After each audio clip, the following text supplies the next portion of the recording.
Ek wil vandag iets persoonlik met jou deel, want min mense ken my ware storie. Daar was 'n tyd in my lewe waar ek vasgevang gevoel het, in 'n siklus waaruit ek nie geweet het hoe om te ontsnap nie. Ek het konstant gewerk, alles reg gedoen, maar tog steeds agtergeraak. Elke maand het soos 'n wedloop gevoel wat ek net nooit kon wen nie.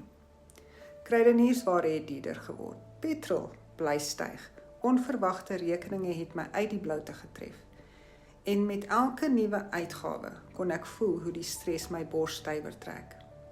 Ek onthou hoe ek soms alleen gesit het, skuldig omdat ek so moeg was, skuldig omdat ek nie genoeg gehad het nie, skuldig omdat ek nie so aanwesig kon wees soos ek graag wou nie.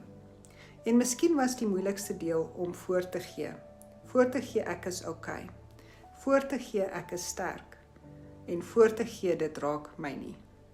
Maar diep binne het ek geweet iets moet verander. Ek het nie 'n wonderwerk nodig nie.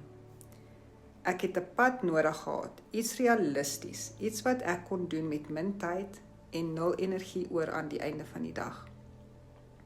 En toe vind ek hierdie digitale besigheid, geen tegniese vaardighede, geen ervaring, geen druk om perfek te wees nie. Net 'n eenvoudige stap-vir-stap manier om ekstra inkomste van die huis af te bou.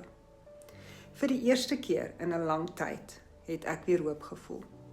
En nou het dit my doel geword om ander mense te help, om daardie selfde hoop, daardie selfde vrede, daardie selfde asemruimte te vind.